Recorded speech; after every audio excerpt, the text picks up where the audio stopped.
Hello and welcome to Lore Watch, a roundtable freeform discussion about lore in the games of Blizzard Entertainment. I'm your host, Joe Perez, one of several lore-focused folks from Blizzard Watch, and I've got my hilarious co-host with me today, Matt Rossi. How you doing today, Matt? Apparently I'm super goddamn funny. You are, and that's our one. That makes us PG-13. So we haven't actually been getting a lot of questions for the Lore Watch recently. I'm not sure why, but if you do have questions, be sure to send them in. You can go ahead and send them in to podcast@blizzardwatch.com or any of our various channels on our Discord. If you're a Patreon supporter, we have one set aside specifically for Patreon supporters. And if you're not, we do have one set aside for Q questions, which we also look at for podcast questions. So if you do have anything you want us to cover, be sure to send them in. Mortals, question us! Yes, exactly what Matt said. So what we're going to be doing today is actually a suggestion from one of our listeners out there, in which we're going to be going through in another series, just like we did with the history and lore of the Diablo classes. We're going to talk a little bit about the history and the lore surrounding the various raids that have existed in World of Warcraft over the period of, 16 years at this point.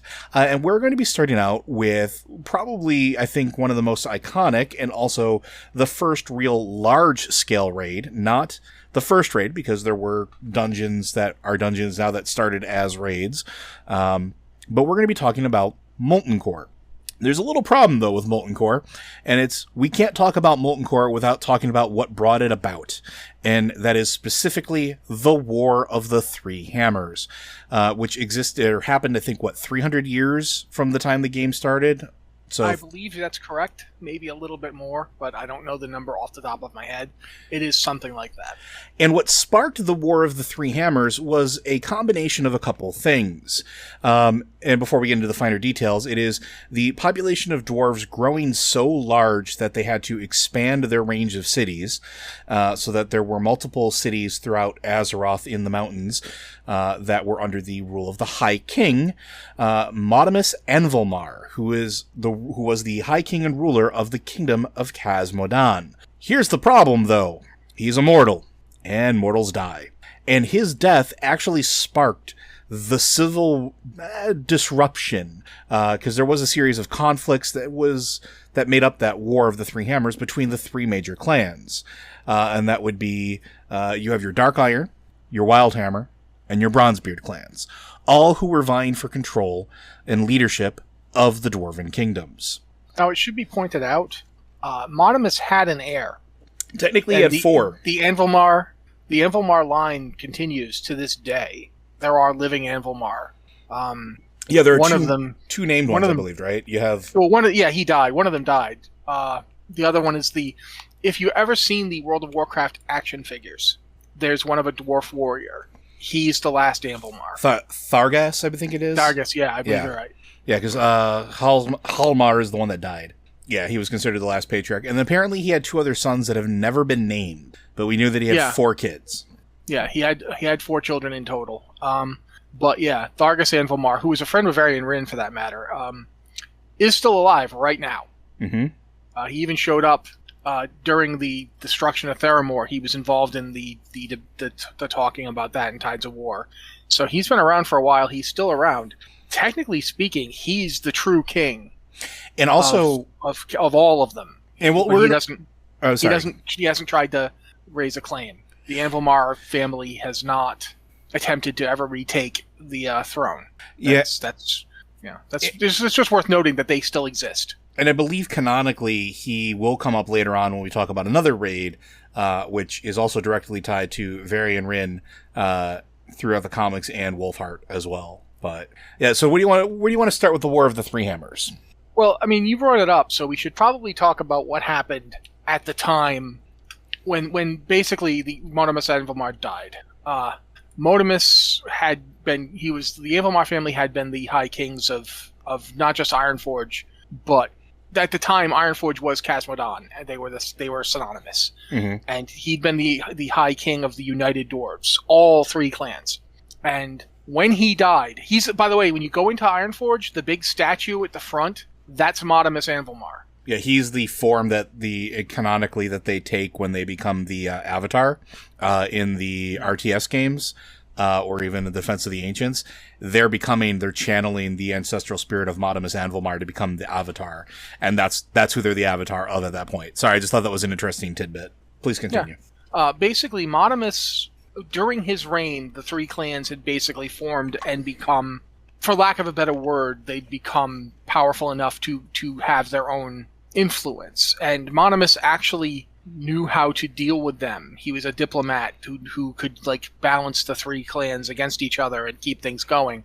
The Bronzebeard clan was kind of related to him. The Anvilmar clan, the Bronzebeard clan, was kind of an offshoot of it. And the other two clans, the Wildhammers and the Dark Iron, were just, they had different influences. The Dark Iron were kind of the more mystical types. They had more of an understanding of the deeper earth. The Wildhammers were more into the natural world and wanted to actually do more on the surface. They were also the ones who were really good Griffin riders. That was their focus. They were the shaman. It was you had your mages and warlocks, and then you had your shaman. But when Modimus died, the Bronzebeard clan was like, no, we're not letting his heir take the throne. They ended up it was like a vote of no confidence. There's no way you can fill Modimus's shoes. And Matarin Bronzebeard decided, I'm taking the throne. They tossed the Anvilmar a sop. They were like, you get to be senators forever. Like, your family will always have a representative in the Senate, but you're not going to be High King. The other two families were like, well, okay, we're not that upset that the Anvilmar are getting the boot. We don't really care about that. But why do you get to be in charge? The Wildhammers were like, I don't see any reason why it should be a Bronzebeard. And the Dark Iron were like, I don't see why it should be anybody but a Dark Iron.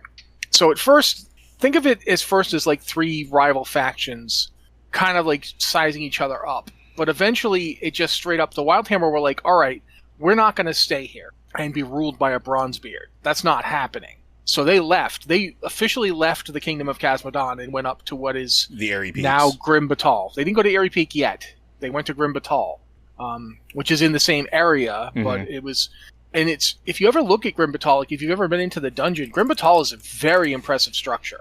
Yeah, and honestly, and this is just a fun little fact, Grim Batal looks very similar to how Ironforge was originally going to look back during the early days of the game, because that was what Dwarven cities were supposed to look like. It was supposed to be this massive, impressive mountain fortress with a huge, long, for lack of a better term, draw distance. You're supposed to feel massive and lived in and deep. That's the other thing that it was. And if you look at Grim Batal, it really is a deep place, which I think is absolutely just awesome and fascinating. Sorry, please continue. But Grim Batal, so they went and built Grim Batal, and that's where they lived. And they were they were just straight up ignoring the Bronzebeards. The Dark Iron, on the other hand, went and created what is, I'm trying to think of when they didn't make the Blackrock Mountain stuff originally. I think they lived on the surface at first in the city that's now called Thaurissan. That is correct. The ruins of Thaurissan, they had an above ground settlement. They lived on the surface. But they were it was an impressive city, and the Dark Irons, especially under the Thaurissan family, Sorcerer Thane Thaurissan in particular, had ambitions. And they were like, we're not letting the Bronzebeards keep Ironforge. Ironforge is ours by right. We built it. We're not letting them have it. So they began planning. The Sorcerer Thane Thaurissan, whose wife Modgood was also very powerful. I think she was a cleric. Yes. I don't know. Yeah, she was a cleric. Extremely powerful, though. And she found an artifact. Specifically, she found the talking blade Xalatoth, I want to say. Mm-hmm. And it began instructing her in much more powerful magics that they could use. The Dark Irons came up with a plan. And that plan was that they were going to simultaneously hit the Bronzebeards and the Wildhammers at once. Because they had the numbers. There were more Dark Irons than anybody else. They had the numbers to do this. And with Modgood's sorcery, they could literally appear inside Grim Batal. They could bypass everything. Yeah, mass teleportation. So, by going through the shadows, they attacked Grim Batal, and using the power of the dagger, effectively tainted it. But Modgood didn't understand just how determined the Wildhammers were. The Thane of the Wildhammer clan found her and killed her himself, despite the fact that she had the artifact, because the artifact abandoned her at the last moment. So Magda died, but in her death, she cursed Grim Batal. Yeah, it actually rendered Grim Batal uninhabitable to the point where that's the event that forced the Wildhammer dwarves to actually go and seek out their new home in Airy Peak. Yeah, they moved to Airy Peak because after Magda's death, and it was a close thing even getting to kill her. Like it was a hard fought battle. But when they did kill her, she cursed the place. It became unlivable. It was just, the shadow magic was everywhere. And so they had to retreat across the entirety of what's now... Oh, bloody heck, I can't remember the name of the zone. It's a Cataclysm zone. Come on. I don't remember off the top of my head. But the other thing that's very interesting... The Highlands, Twilight Highlands. Twilight Highlands, yes. They went across the entirety of that. Then they went to what is now the Airy Peak, and that's where they moved to. At the same time that was happening, literally at the same time, Ironforge was under siege by the Dark Irons under Sorcerer Thane Thorison. Sorcerer Thane Thorison had found a book that was even more dangerous than the dagger that Modgood was using, and that book was called the Cipher of Damnation. Using it, he could control elementals. Mm-hmm. He didn't have to. None of that shamanism crap. None of that, talking to them, figuring out what they want. Not even dark shamanism where you kind of force them to do it. This was mass enslavement. Like he could field an army of elementals. They pressed down on Ironforge hard, but by this point, the Bronzebeards had found out that the Wildhammers were also under attack. The Wildhammers were so angry at the Dark Iron that they were like, you know what? We don't like the Bronzebeards, but F those guys. And so they started marching to the rescue, and Thorison realized, I'm going to be stuck between two armies. And Modgood's army is gone. So I don't have the numbers anymore. So he began to pull back.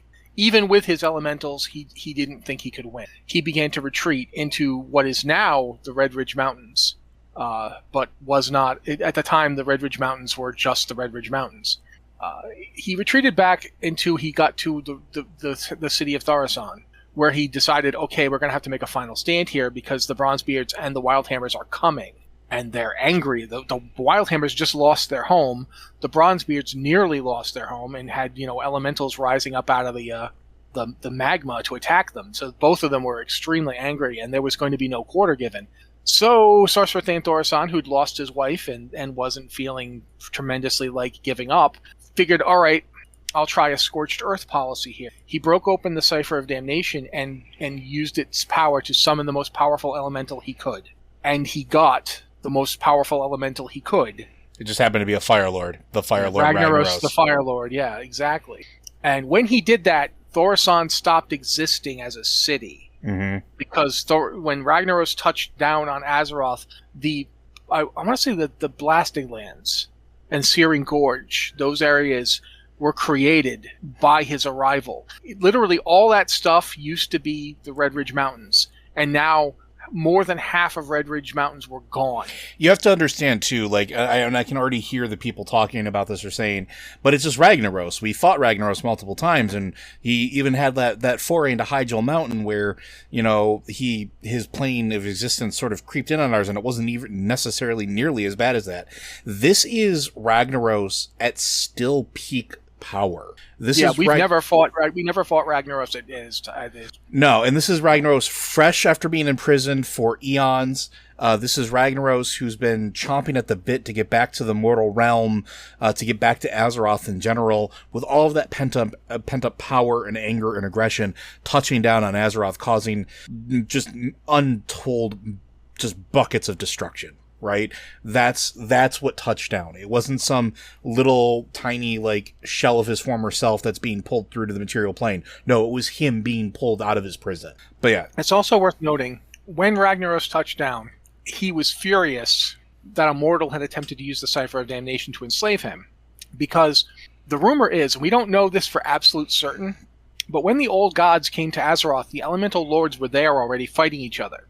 It's not like the reason that Draenor had elementals in peace amongst each other is that there's an abundance of spirit energy there.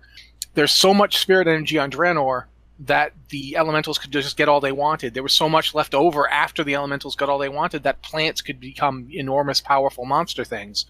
Azeroth didn't have that because there's a Titan sleeping inside Azeroth. Mm-hmm.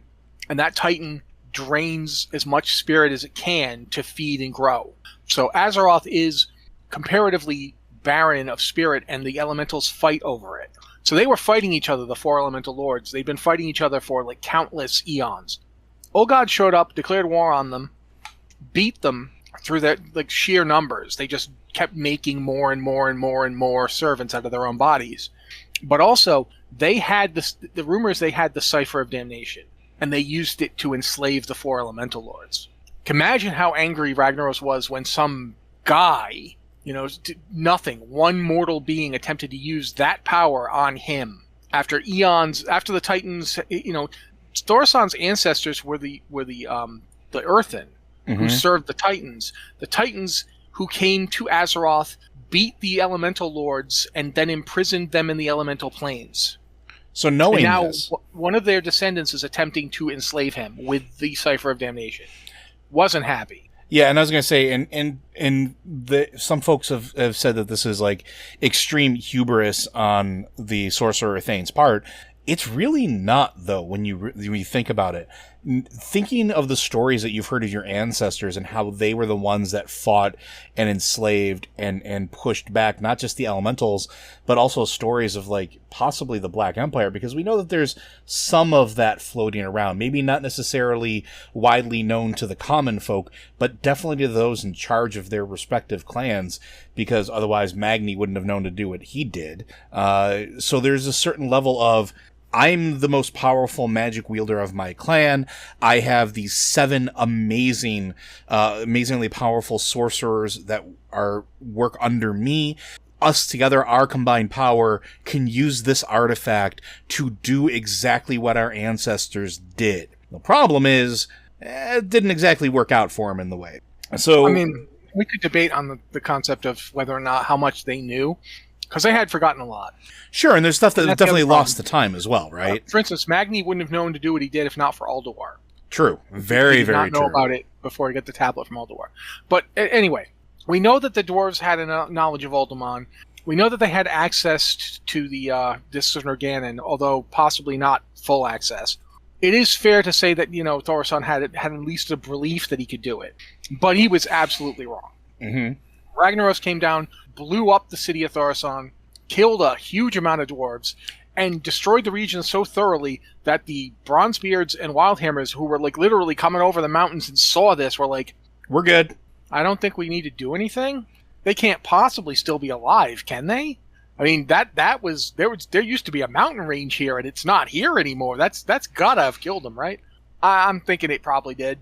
Yeah, okay. I mean, what was left was basically a giant charred spire of a mountain. That was it. Mm-hmm. That's all that was remaining in that land. The entirety of Searing Gorge, that huge cleft in the ground full of horrible, elemental monsters, was created in this moment, and the entirety of the Blasted Lands to the south also created in this moment. The only real remnant was that mountain. So yeah, horrible destruction.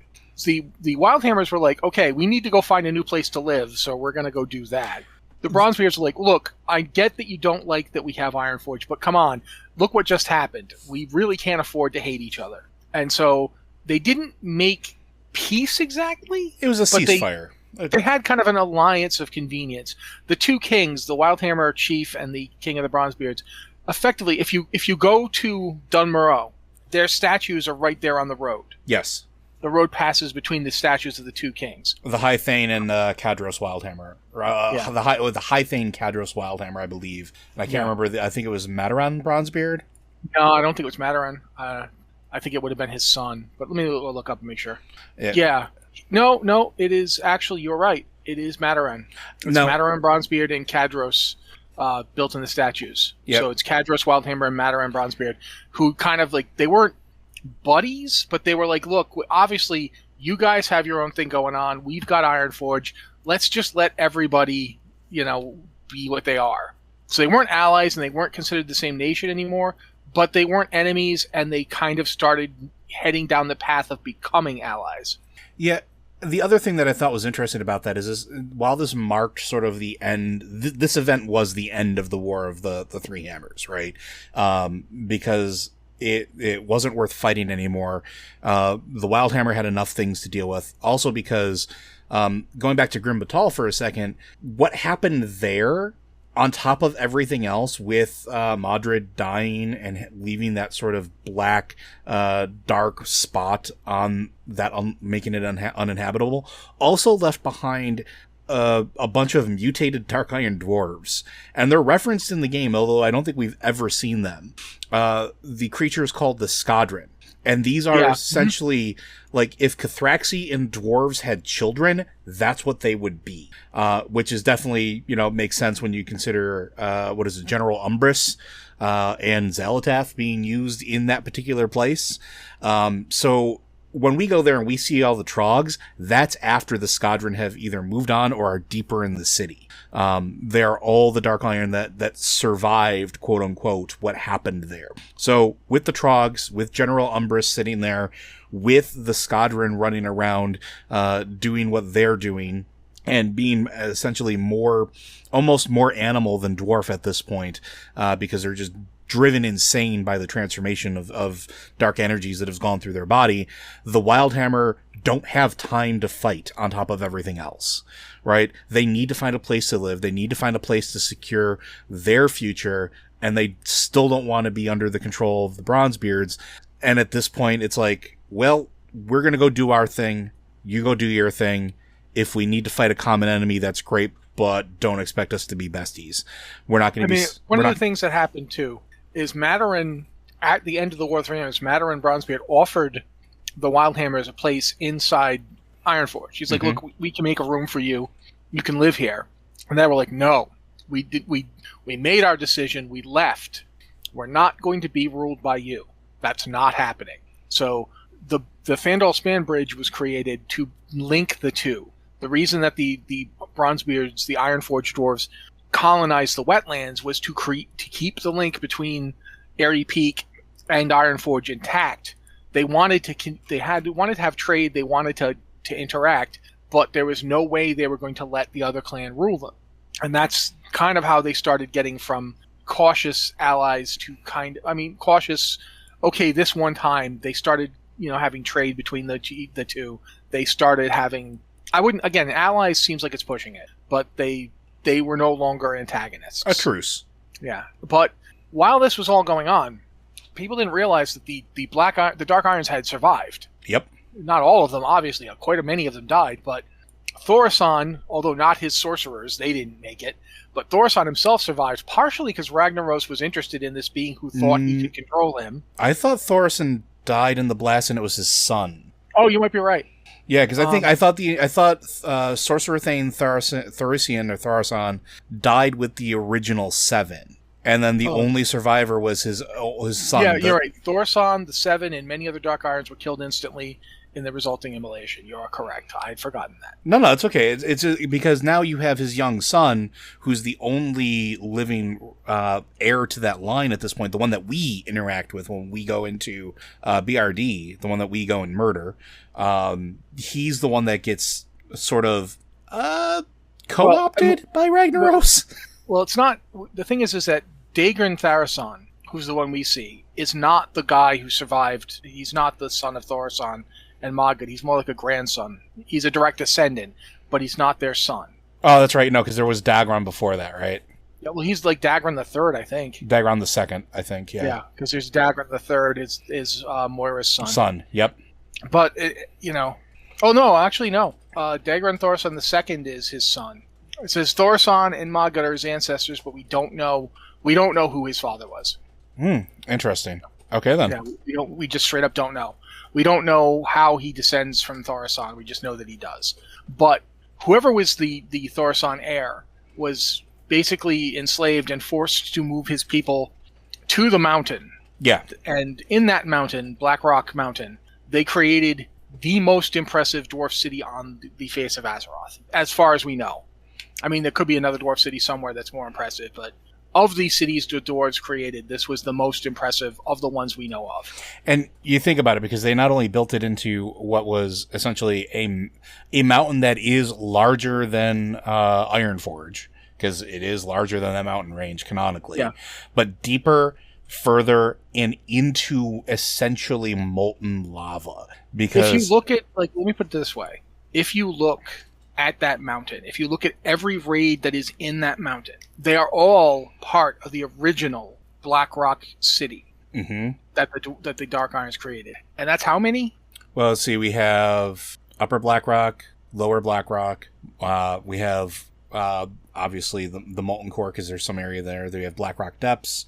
There's at least 6 different places that we visit. Blackwing Lair. Yep, they're all part of the original Dark Iron civilization that was founded and built there. I think that's right. I think 6 is right. I never remember the name of the cataclysm one. Black Rock Descent.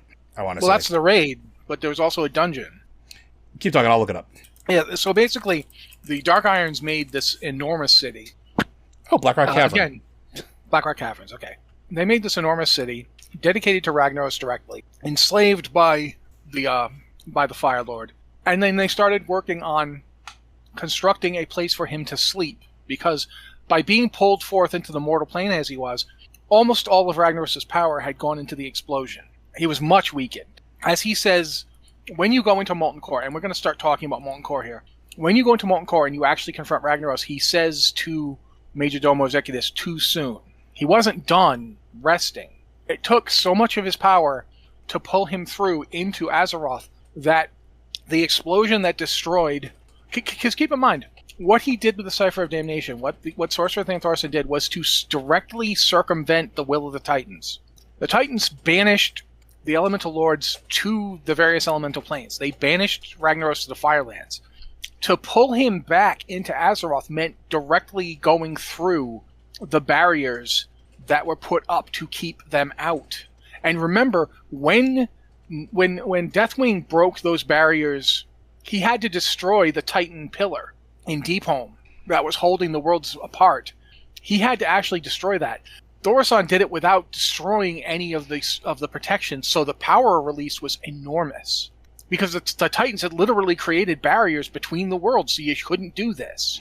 And even then, like the cavern that you go into, like when you go into Ragnaros' lair, look up and look around. There are runes and just adorning the walls to try to keep that place from completely exploding. Right? Everything about that is not necessarily like a containment, but a redirection of the energy in order to keep it from just consuming itself, which is absolutely fascinating, and also I think very fitting why Ragnaros is using that place where essentially he has entered into this plane where there is the weakest link between here and the Firelands at the time in order to gain and gather his power. It is absolutely...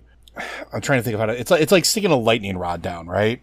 You know where it's going to hit, and when it does hit, and when it finally sort of strikes, it is absolutely impressive and chars everything around it. That's what's happening here. And you can see the effects of the long-term sort of exposure that is happening here. From the lair outward, from the place where he was summoned outward, you can see more and more almost elemental scarring. How the land is shaped, how everything around it is sort of molding to essentially Ragnaros just being there. And that's kind of what Molten Core really is. It's this... all of that is because Ragnaros is there shaping it to his will. And that's when he's sleeping, that's what he's kind of doing. He's taking that power in, and the more powerful he gets, the more it emanates out. Yep. So basically, that's how we got the Molten Core. Because these 3 dwarf clans went to war over who got to be in charge at Ironforge, and the Dark Irons would not accept defeat. That's how we ended up with a giant, wasteland in the middle of the mountain range, and this enormous spire completely crammed full of elementals, turned into like the largest dwarven city on the planet. And at its heart, at the very depth of the volcano, where the molten fury of the volcano slumbered, that's where the Firelord himself, Ragnaros, slept, attempting to regain the power that he had expended to break through those barriers, because one ambitious dwarven sorcerer decided that he was going to use an artifact he did not understand. And not only did he pay the price, his people paid the price. Now, the interesting thing about how we get there, too, is it definitely links back to Dagron Thracian, So we wind up going on a series of quests, and everything again starts with the dwarves here, where Moira Bronzebeard has been quote unquote taken captive by the dastardly Dark Iron dwarves, long thought since to be dead and dormant, but now, well, they're not. They're out there and they're doing nasty things, and apparently they've absconded with the heir to the Bronzebeard lineage. And so we are sent to go retrieve her. And this is where we break through into Blackrock Mountain, go through Blackrock Depths, and find Emperor Diagron Thurician at this point, with Moira next to him. And we go through, we kill him, we kill his seven, because he has recreated the seven as a ruling body, almost in similar, they operate in a similar role, almost like the Dwarven Senators back when everything was under one Chasmodon kingdom. Yeah, and also, there's the original seven are there as ghosts. Yes. So you fight them too. Yes. The original seven spirits are there, and they are actually on your way to face Dagron Thurician. But as you kill him, you realize that, well, Moira was there by herself. She wanted to be there. She was in love with him. And a powerful... Because, one of the things I love about this, not to interrupt you. No, please. One of the things I love about this is that the reason she loved him is because he was the only one to actually care what she said. She wasn't, he didn't respect her only for her Bronzebeard heritage. He actually listened to her. He took her advice. He cared about her opinion. Something her own father didn't do. Yeah, he accepted her as a powerful sorceress, because she was a powerful sorceress. She still is. Like, we see that. We see that when you're going through several of the later expansions. You see how much power she can wield. And she just didn't, like Matt's pointing out, her father never recognized her. Her father never recognized that. If anything, it was more that sort of traditional stereotype. She was the princess that would eventually be married off, right? To secure the next line of whatever would happen for the Bronzebeard clan. But she sits there and she grieves over his body, refuses to come back with us because that's where she wanted to be, and is now the de facto leader of the Dark Iron Dwarves, despite some of them not accepting it, which comes up later on, which we'll get to at some point. Yeah. Well, one thing you should point out too is one of the reasons that she rose to power in the Dark Irons was that she was, that her Dagon had respected her, but also she was pregnant with his child. So they kind of had to accept her because she had the heir to the throne inside of her at the time. And so after this, she starts plotting and planning. Now, she is not compelled in the same way that the Dark Iron dwarves are necessarily by Ragnaros, and she starts hatching a plan, hoping to free the Dark Iron dwarves from the Fire Elemental's rule.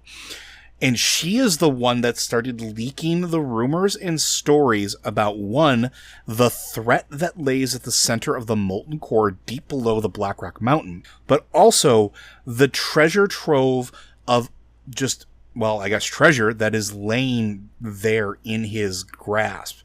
This includes things like the Cenarian raiments, which were a very important symbol of, that druids wanted to recover. You start letting those little tidbits go, that there's a massive threat, but not only is there a massive threat, there's tons of ancient treasure to be gotten or returned back to the world.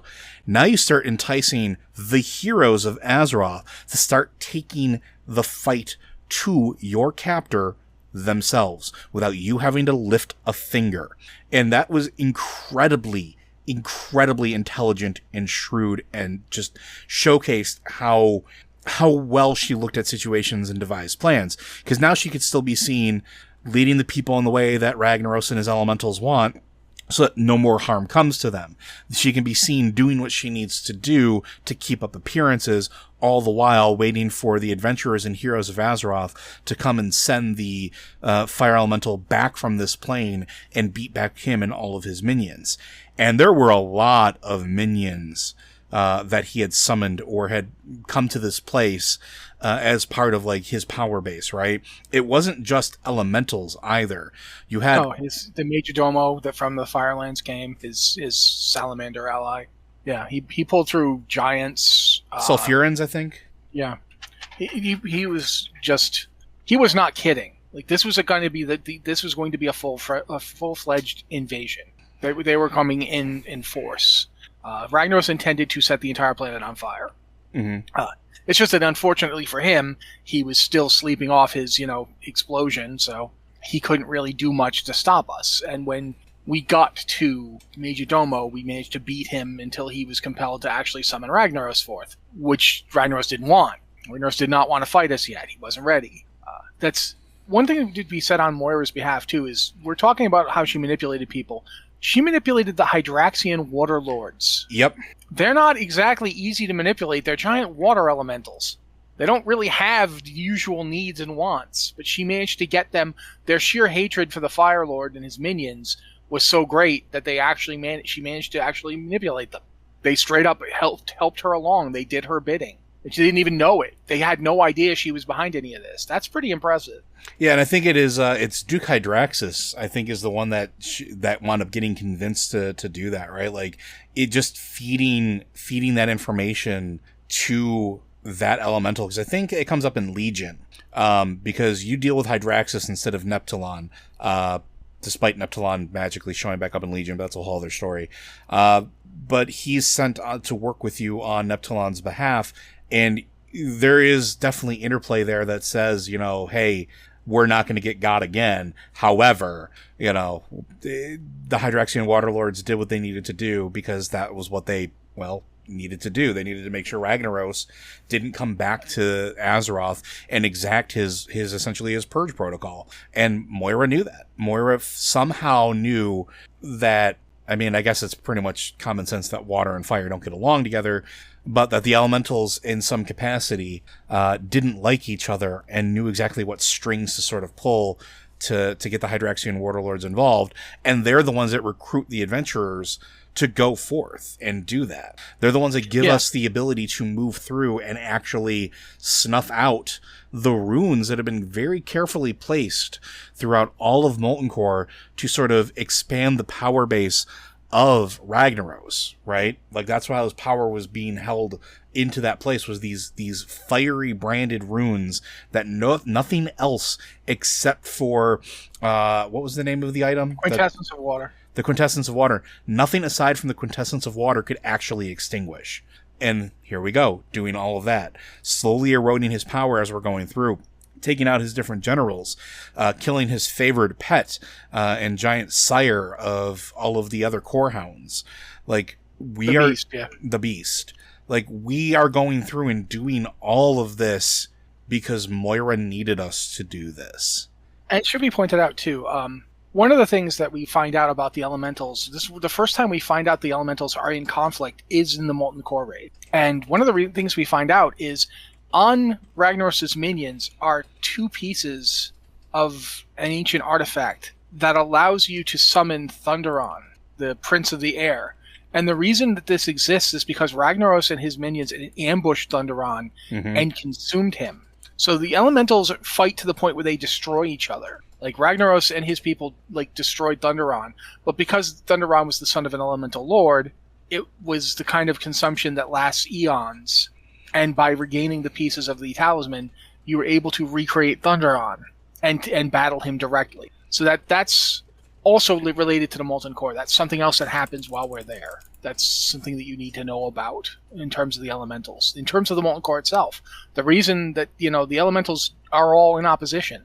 So there's a ton of interest. Like, Ragnaros ultimately is a threat to all the other elemental lords, because even Earth he wants to make into molten goo. He wants to burn to burn the land, boil away the seas, choke the air with smoke. They're all like this. They're all fighting like this, and Ragnaros is the chief architect of it. Yeah, and it's not just those bindings that exist there as well, too, right? Like, there's even items that sort of inform the lore of the area as well. We're talking about Thunder Fury. We should also probably talk about Sofiris, the Hand of Ragnaros, right?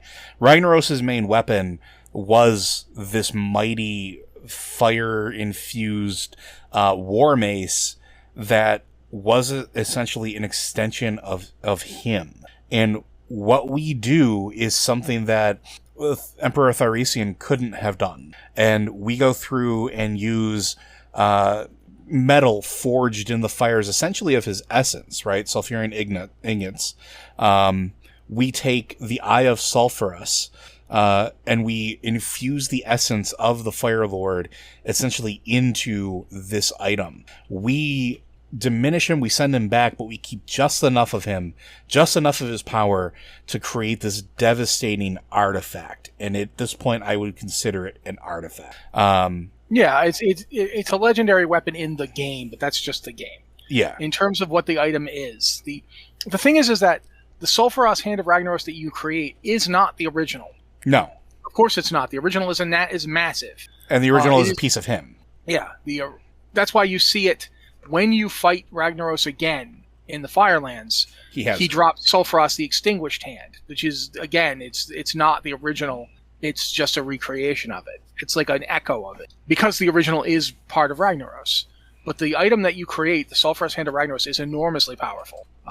It is, again, it's another piece of Ragnaros. The problem Ragnaros always had is that he never got a chance to fight us at full. Mm-hmm.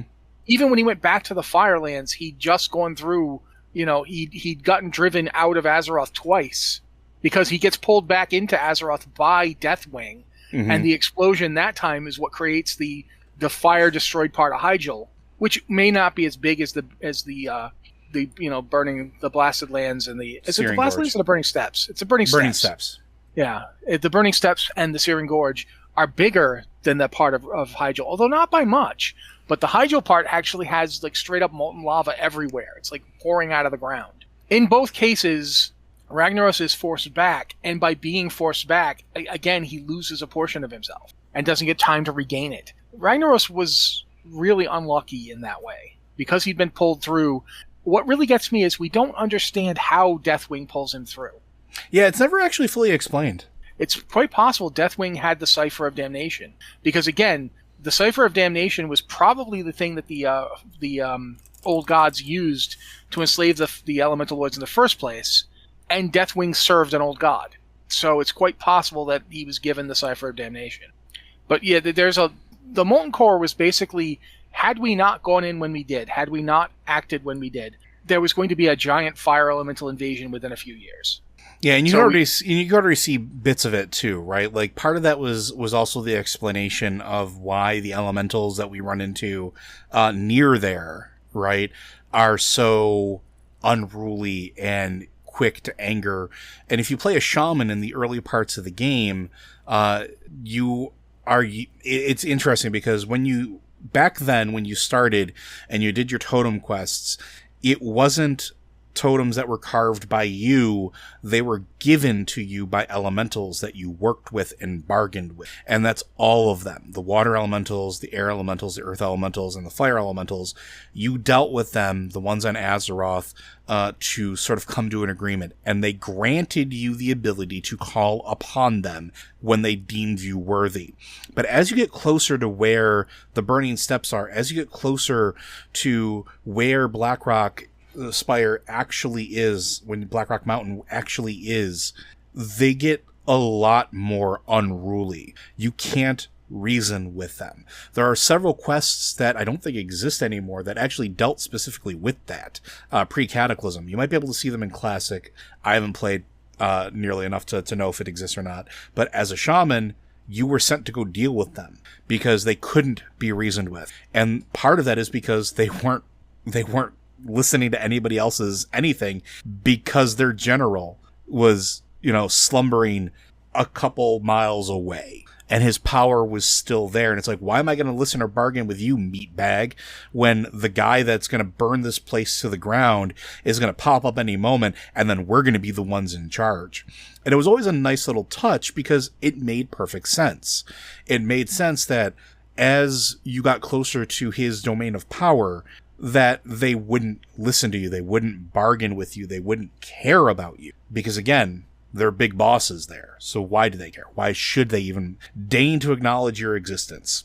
And I think that was absolutely just phenomenally fascinating. Now, this, I think, is one of the important points of the game where Molten Core being essentially the first 40-man raid that you experience and having such a deep connection to the lore of the world is important. because, again, the War of the Three Hammers, that was just world-defining. Everything that happened to that point was world-defining. Ragnaros being summoned by Emperor Tharisian created 2 whole zones. Not a little insignificant thing. These lands were shaped and morphed and melted by this. The Twilight Highlands, they would not be there. They would not exist if not for the events that led up to this. And essentially what we are doing at this point, when we go in there in that 40-man raid for that very first time, is cleaning up an ancient mess. An ancient mess rooted deeply in the lore and history of the dwarves themselves, deeply rooted in the history and lore of Azeroth itself, with the containment of the elementals, and in truth, as our first glimpse into why the Titans had to do what they did to get the elementals out of the way, and exactly how powerful the forces of the Titans were in order to accomplish that goal. We didn't know it at the time. Like, we had glimpses and little tiny snippets that sort of led us that way when we're talking about Uldum and some of the other places that we go. But when you look back on it and you realize, we are Titan creations, essentially. We are descendants of Titan creations doing the same thing that they did to this unfathomably... I'm not even going to call Ragnaros evil. He is essentially an elemental force. And he is doing what fire does. Things. Yeah. That's what fire does. He's fire. Yeah, absolutely. It's one of the things about the elemental lords. The fact that they were enslaved by the old gods and that the old gods still have control over them to some extent does mean that they're often doing evil things. But that's the old gods. And the old gods themselves, calling them evil is sort of missing the point, because it's more like they are inimical. Mm-hmm. They want, it's impossible to live a sane life around beings that refuse to accept anything as specifically true. Everything is true. Everything can be done. Everything is, real. That's madness, and madness doesn't allow for sane, ordered existence. But the elemental lords in particular are just the things they are. Like, Alakir is air. He's capricious. He's very hard to confine. He is those things. Neptulon is water. He's mercurial by nature, which is very, very true. Therazane is the earth, bedrock, the things that nature comes from it. It is the support, and but at the same time, it's stolid. It is not easily changed. Which is also one of the reasons that we are able to deal with Therazane compared to the other ones before we dealt with any of the other elementals. Yeah, exactly. And that's the thing about Molten Core. Molten Core is, in its way, it's a microcosm of the Firelands. It is the Firelands erupting forth into Azeroth. Thaurissan punched a hole, and Ragnaros used that hole to pull more and more of the Firelands through into Azeroth. Had he not been stopped, he would have attempted to consume everything. He would have attempted to do exactly what he showed Thrall he was going to do when he was up on top of Hyjal. Mm-hmm.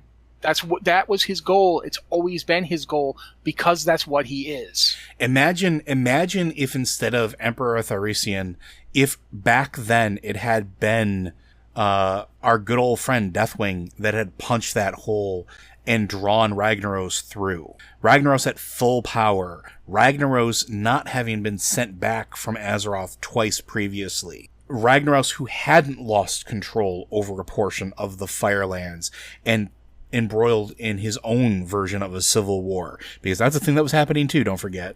What would have looked like a massively different thing. And again, look at how transformative those two zones are. Look how transformative Molten Core is.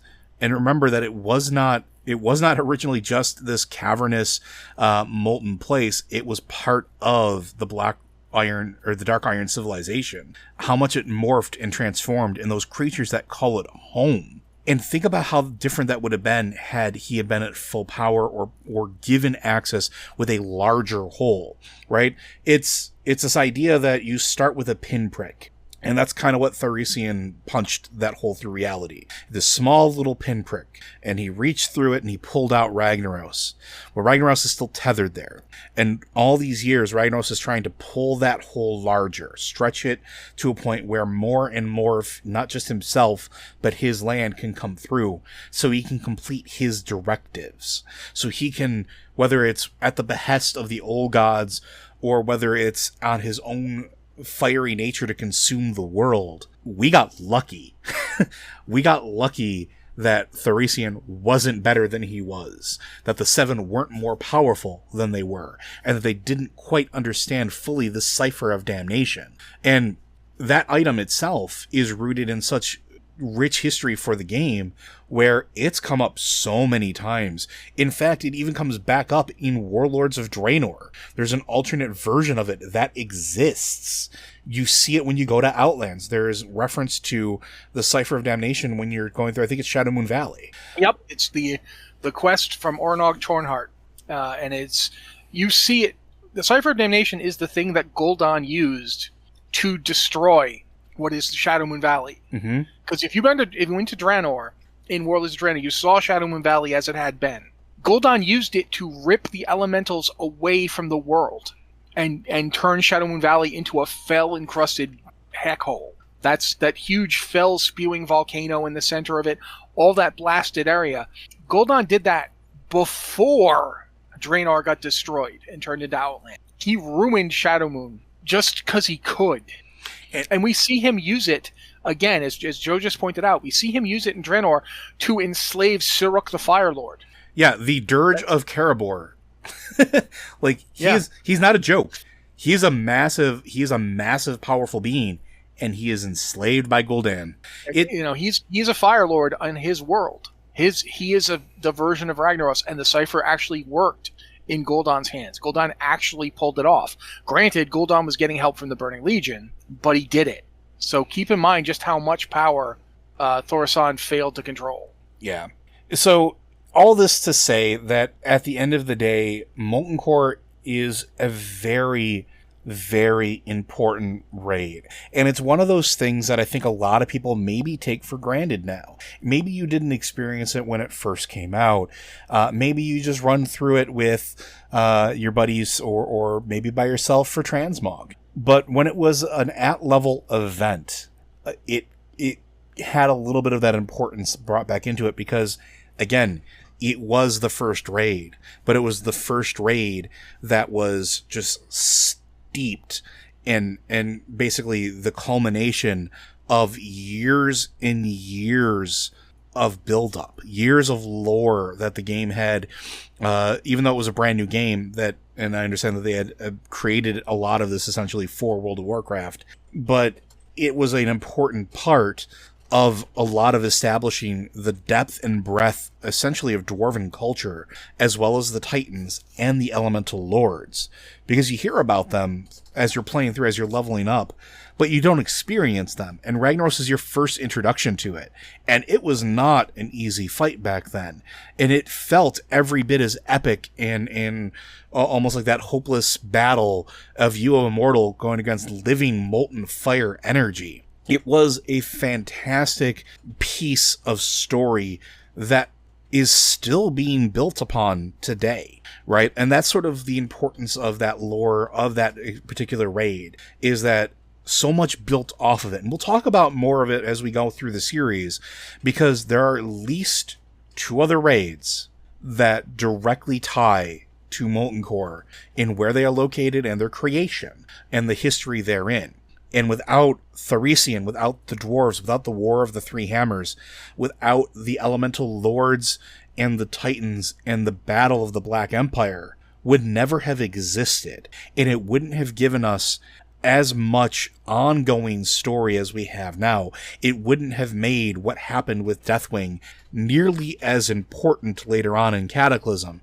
It wouldn't make what happened with Thrall nearly as important as it was in the events of, him filling in for Deathwing with the other dragons, when him trying to do the Dragon Soul events. Molten Core was a starting point, and it's a starting point that is still paying dividends in game in-game story today. Is there anything else you want to add before we call it a day? Only that, the history of Blackrock Mountain, the history of the various places that we will go in there is very much a big part of World of Warcraft. Not just the original game, but continues to be a big part. It was a part again in Cataclysm. It's even comes back in Warlords of Draenor when the Iron Horde invades Blackrock Mountain and takes over the parts that were originally the Black Dragonflight, and it's tied to the Black Dragonflight and to Deathwing himself and his son Nefarian, and it's also tied to another dragon that we are going to talk about at some point, because I think actually slightly after Molten Core, the next big raid that happened was Onyxia's Lair. They were both released at the same time. Okay, I remember doing Molten Core first, but I'm willing. Everybody did Molten Core first.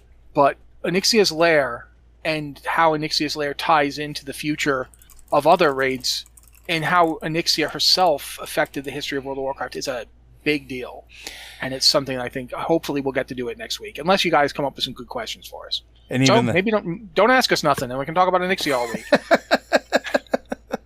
But Blizzard Watch is made possible due to the generous contributions at patreon.com/BlizzardWatch. Your continued support means this podcast site and community is able to thrive and grow. Blizzard Watch supporters enjoy exclusive benefits like early access to the podcasts, a better chance at having your question answered on our podcast or the queue, and an ad-free site experience. And again, if you do have questions for the show, even if you want to know more about what we talked about, you want to go a little more in depth, or there are things that you want us to sort of spend more time on with what we talked about here with Molten Core, be sure to send them in. You can send those in to podcast@blizzardwatch.com, or send them to one of our many channels on Discord. If you're a Patreon supporter, we have the Patreon Q and podcast section. And if you are not, which again we understand, there is the Q questions section, which we do look for questions for either podcast as well. Just make sure you specify what podcast it is for. But with that, I do want to thank you all for joining us for our lovely romp through memory lane of Molten Core, and we will see you next week.